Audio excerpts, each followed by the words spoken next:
Not so long ago, here in the shadow of the northern ranges, lay the great kingdom of Verbert.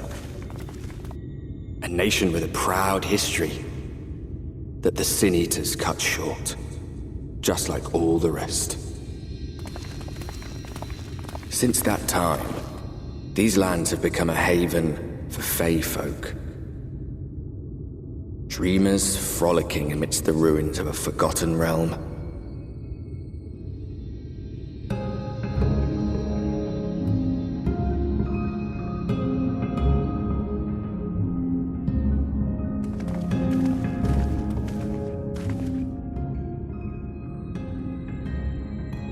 We should be safe enough here.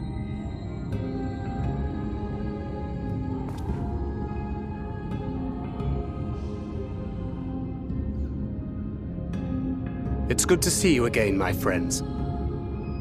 I don't know about you, but it feels like years since last we met. 5 of them in my case. Why, it only feels like 1 to me, but long enough to warrant a more convivial reunion either way. What brought you to Laxon Loft?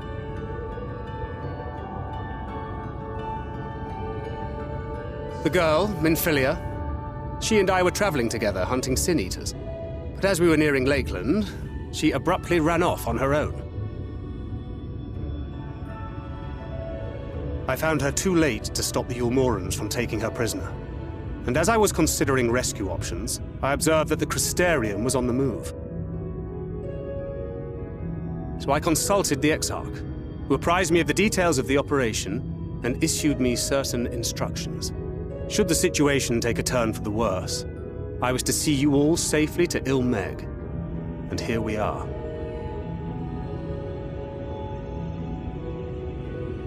Urianger has called this place home for a while now. Yet we have never called upon him, I am ashamed to say. 'Twas only at the Crystarium that we met. Hardly surprising. This is not the sort of place one visits on a whim.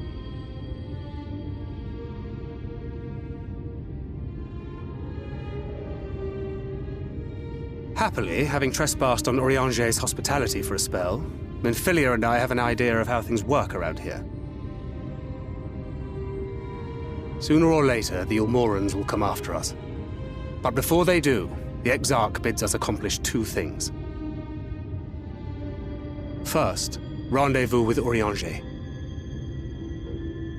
And second, eliminate the Light Warden of this land.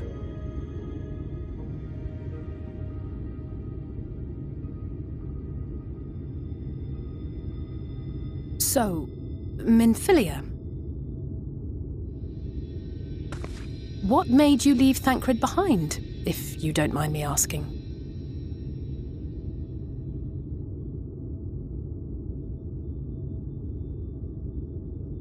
You.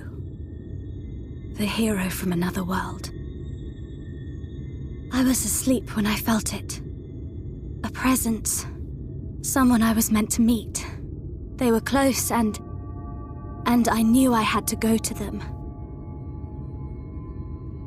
But with all the commotion in Lakeland, I was afraid that Thancred wouldn't let me. And would I have been wrong? Had I arrived a moment later, you would be back in your cell in Yulmore. And now we have Ranjit snapping at our heels. You really have outdone yourself this time. I'm sorry. Thank you for saving me.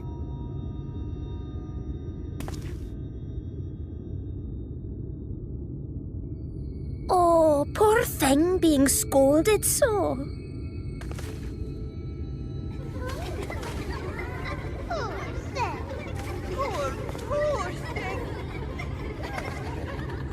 Who said that? Show yourselves. Come now, put away that frown and have some fun with us. Yes, let's have some fun. Lots and lots of fun.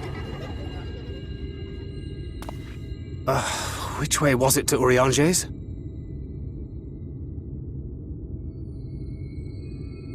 We've been there so many times, but I can't.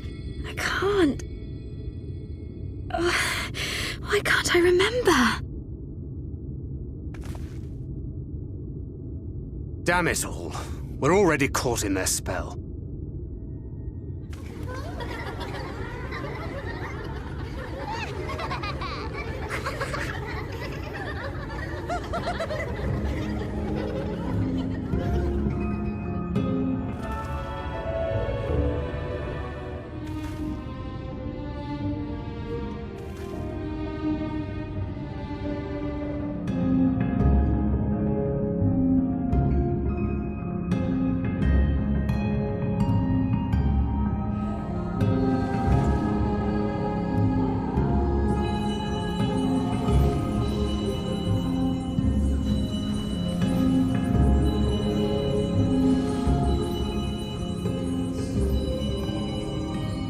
Farasitha, Krakleath.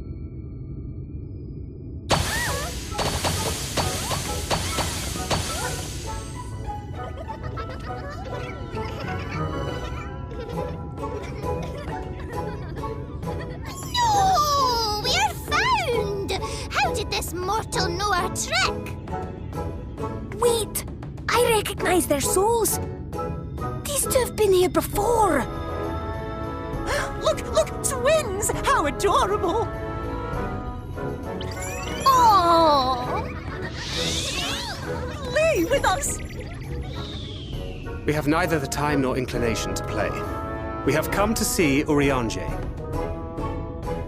Oh yes, Urianger, the peculiar one. In return for a place in Elmeg, he agreed to a riddle contest with us for 7 days and 7 nights without any sleep.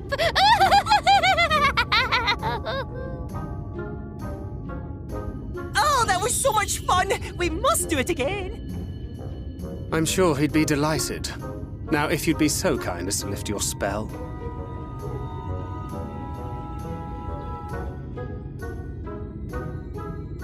Shall we? Should we? Would we? What now? I don't know, but this is their home, so we must indulge them.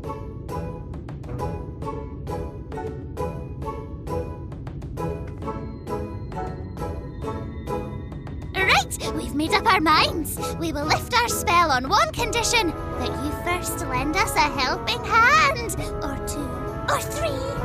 Once you've helped solve all of our troubles, we'll let you see Urianger. Pixie's honor.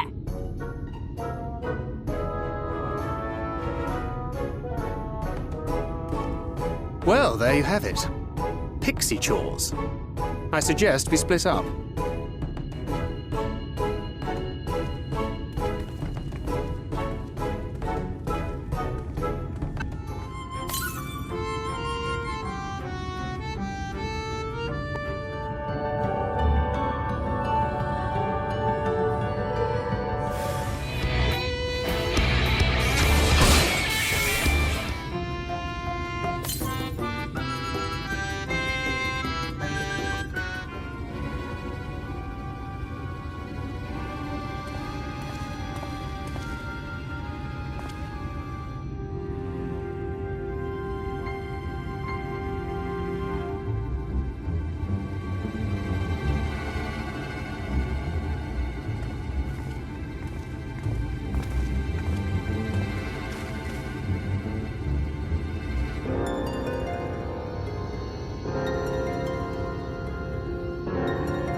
You're late! Late!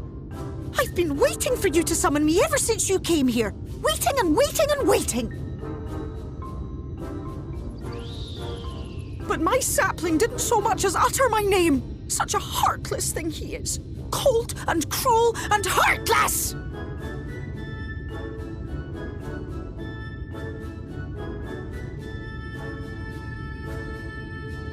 Another self-important little brat. Just what we need. Reminds me of my childhood.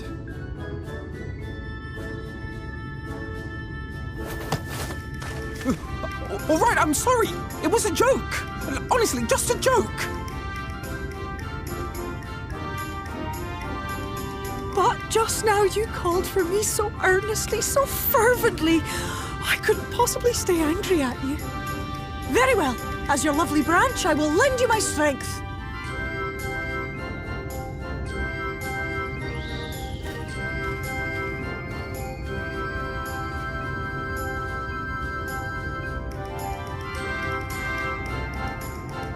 Well.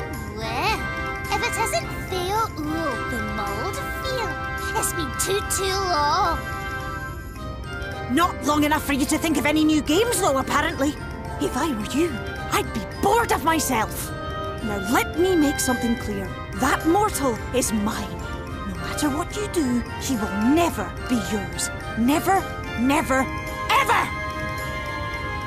Oh, not even a bit. But what about the others? Surely we can keep them. No, you can't keep them either. They're for my amusement and mine alone.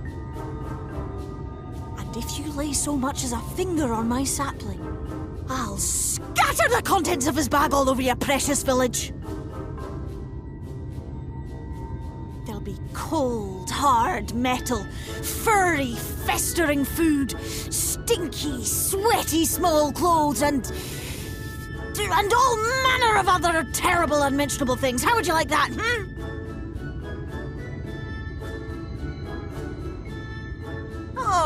All right. But will you not at least let us play with the twins? Just while the others go and see Urianger? Aye, that's all we ask. And we promise we'll play nicely. It seems we won't be joining you. Aye! We'll reveal the hidden Fernic to you at once.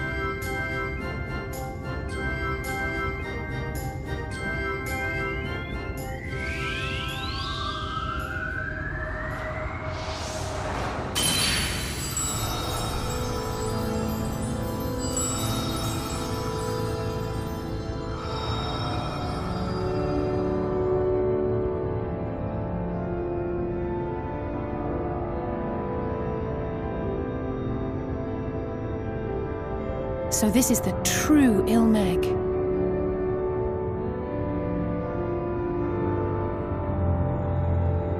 How are you feeling? Better. I think I remember the way now. Apologies for the delay. Shall we go and see Urianger? Your lovely branch is useful, yes? So whenever you're in trouble, you must remember to make use of me!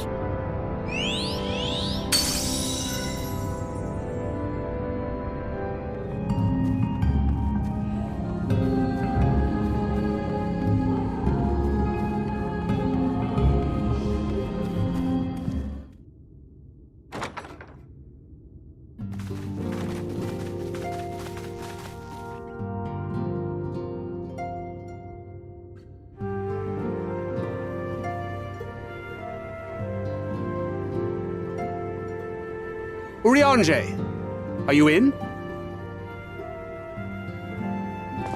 Unto a world weary of heroes, a hero wends his way. The Exarch did send word that thou wouldst seek me out, but ne'er did I imagine thou wouldst arrive so soon.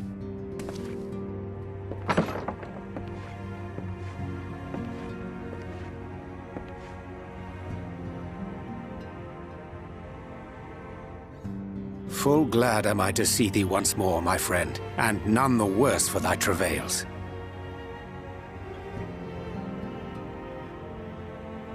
Run along, Minfilia. We will meet you outside. But... Another one for you to imbue, if you'd be so kind.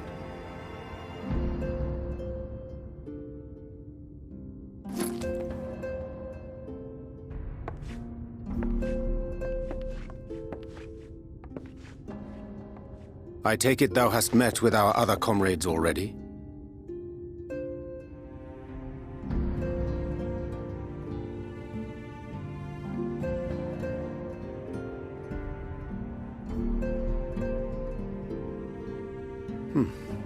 That Master Alphino and Mistress Alize now travel in thy company is of great comfort to me. As for the rest, it beginneth in earnest. The hunting of the Light Wardens, and perforce the war with Yulmore. Hark thee then to my words, and through them behold the vision that I did glimpse, that of the 8th Umbral Calamity. As I drifted hither to the first, traversing the boundary twixt reality and potentiality, I did bear witness to events yet to come. There I saw the combined forces of Eorzea and the Far East offering fierce resistance to the legions of Garlemald. So fierce, in fact, that they did begin to push the enemy back. Ilm by painful ilm at first, then Yalm by Yalm, and Malm by Malm in time. Yet the joy they felt was short-lived, for in so doing they did force the Empire's hand. Faced with defeat, the Garleans turned to a weapon most vile: Black Rose. Its potency defied all reckoning. Once released, the gas took on a life of its own, wreaking untold carnage not only in Eorzea, but in the provinces of the Empire besides. From fighters upon the front lines to babes in their beds, none were spared. And as the casualties became too numerous to count, so did the fabric of civilization begin to unravel. Nor did the land itself escape unscathed. For spreading from the site of its release, Black Rose brought death to the very soil. To survive amidst the chaos and upheaval, men came to live by the sword, the rule of law giving way, inevitably, to the rule of might. Thus was the spark struck and the fire kindled, and swiftly did it spread as a blaze in a field of straw to engulf every corner of the world. Nations worthy of the name did then cease to exist. And those souls brave and true who might have risen to restore order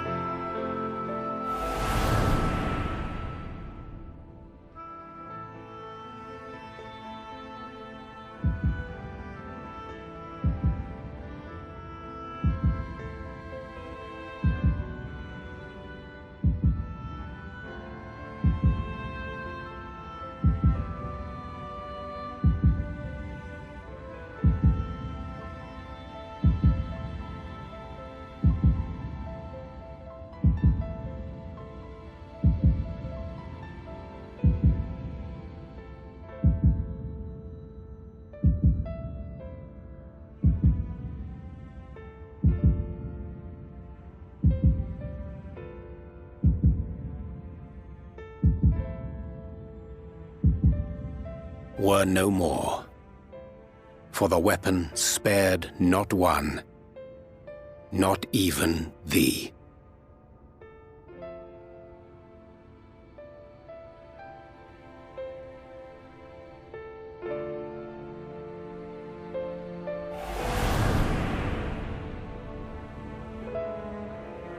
An endless age of war, begotten by the blight of Black Rose.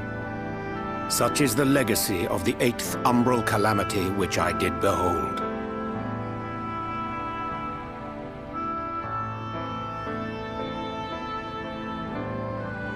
No matter the cost, we must forestall this tragedy.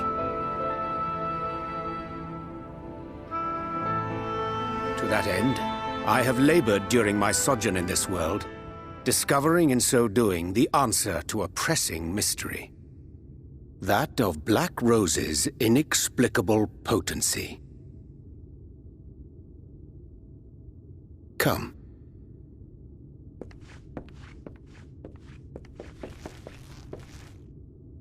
Dost thou recognize yonder chart?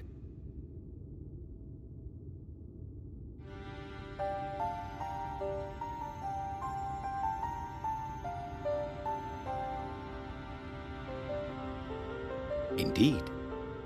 'Tis a rendering of the elemental wheel, such as one might find in classrooms across the source. As the chart maketh plain, our world is composed of 6 elements, in addition to which there exist 2 poles in fundamental opposition. Astral, the active; umbral, the passive. As a reflection of the source, the first naturally compriseth the selfsame forces. Yet, curiously, there is a notable divergence in their nomenclature. To be specific, the denizens of this world employ not the terms astral and umbral. Thus was I moved to inquire what names said forces had been assigned. A simple question which yielded a most unexpected answer. Upon demanding the name of the pole aligned with activity and growth, I was told that as life's myriad colors combine to produce black, the people of the first had called it darkness.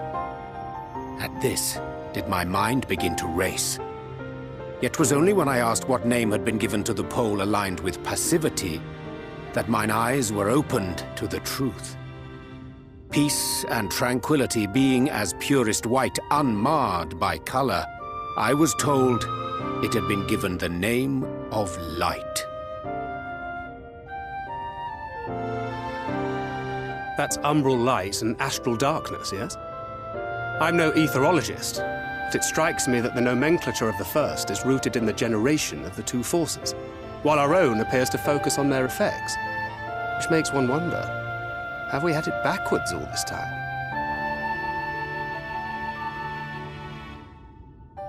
"'Tis indeed a compelling question, and one which beareth closer examination. Yet what knowledge we already possess sufficeth to explain the chain of events. The phenomenon of etheric thinning observed in the source is the consequence of light, the power of stasis, flowing in from the first to stifle the movement of ether within the land. And according to Master Alphino, Black Rose slayeth by halting the circulation of ether within living beings. Should such a weapon be unleashed even as the first were rejoined, replete as it is with light, we would have a disaster of untold proportions on our hands. A calamity. Well, at least we have a better grasp of what we're facing. Our objective, however, remains unchanged. We are to eliminate the Light Warden of Ilmeg.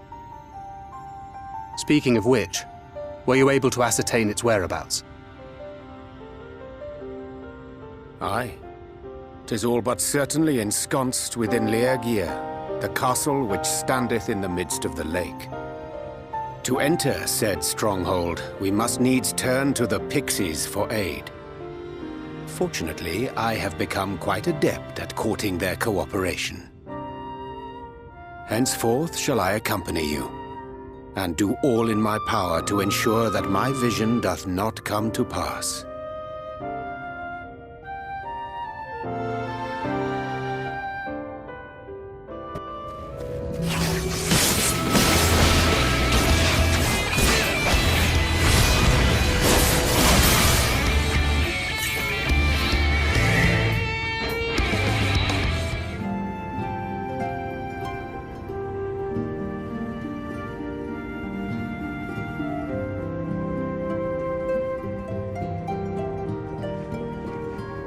"'Tis done. The pixies shall be well pleased with these gifts.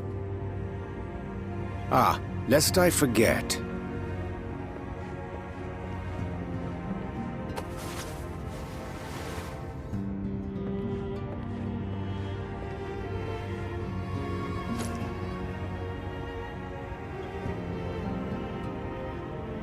White auracite, newly forged for thy use. Our mission being to thwart a rejoining, we will most assuredly cross paths with those who crave the contrary, our eternal enemies. Thus did I choose to abide in this ether-rich land, the better to fashion a trap for the Ascian's essence.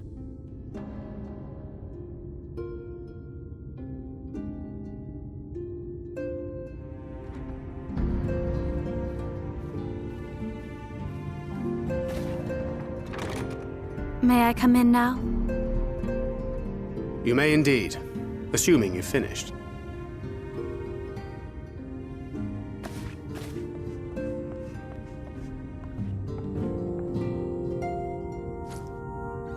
I did as you asked. That's my girl, thank you.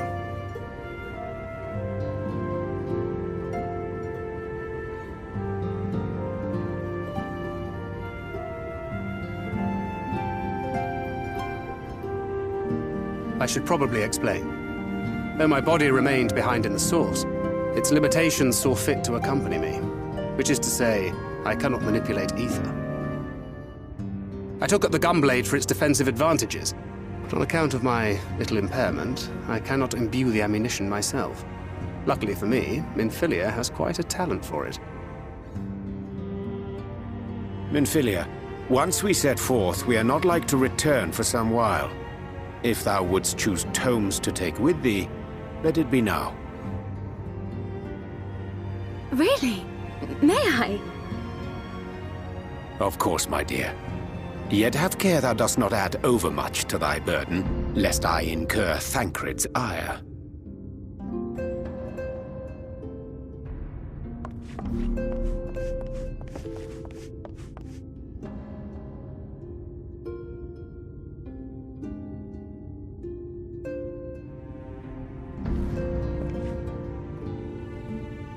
Hast thou spoken to him of thine encounter with the Minfilia of Eld?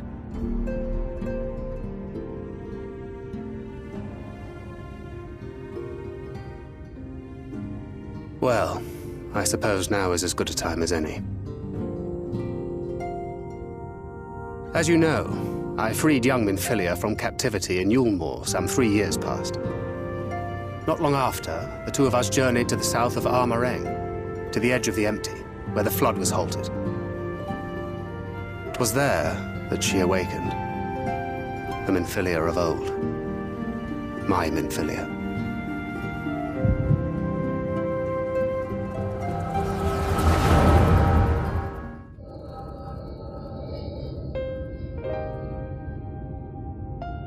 Tell me, what must I do to bring you back?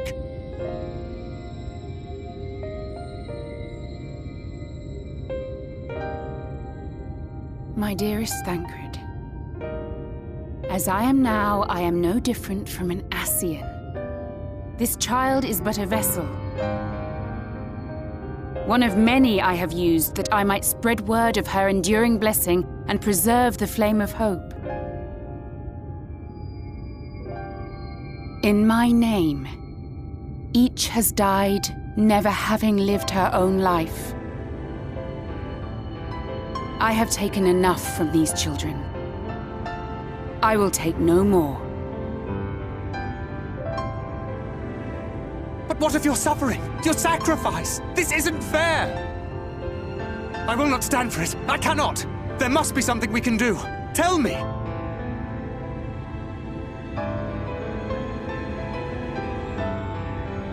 Should the day come when this child grows weary of fighting and wishes to cast it all aside, then shall I take up her burden. But should she wish instead to become the master of her own destiny, then shall I bequeath to her my all.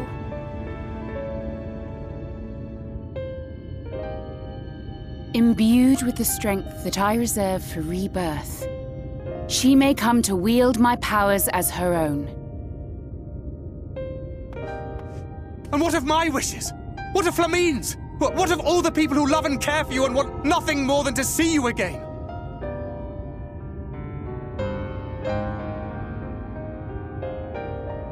It is not their decision to make. It is hers. This child's. This Minfilia's.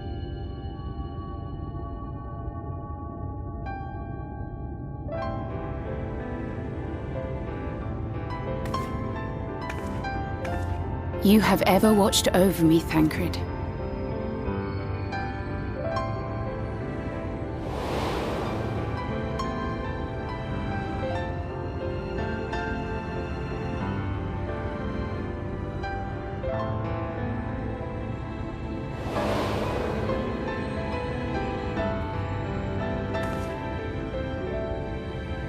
Now I ask that you do the same for her. Protect her. Teach her. Stand by her as you stood by me.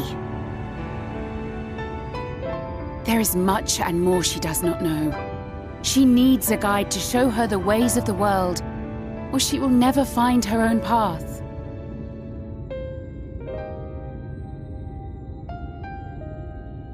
When the time comes, you will find me here. Until that day.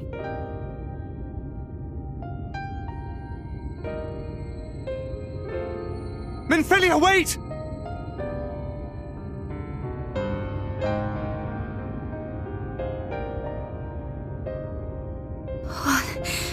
What happened?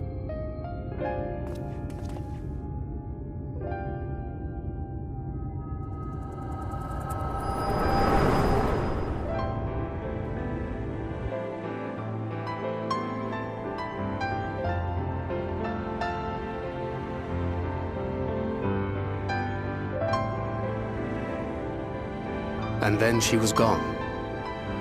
Minfilia, the girl, claims to have no recollection of any of it. I have told her many things, where we came from, what we fight for, but of that day, I have not spoken.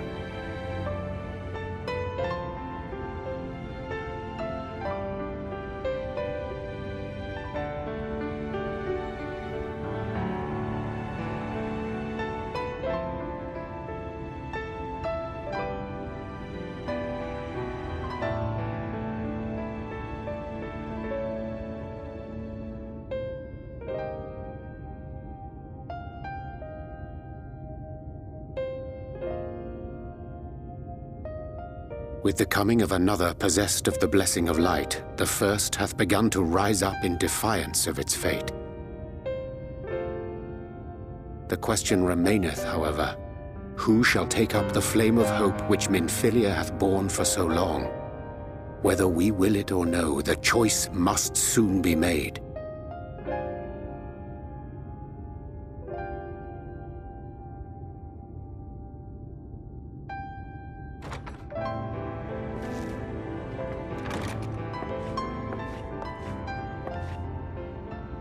I'm sorry I took so long.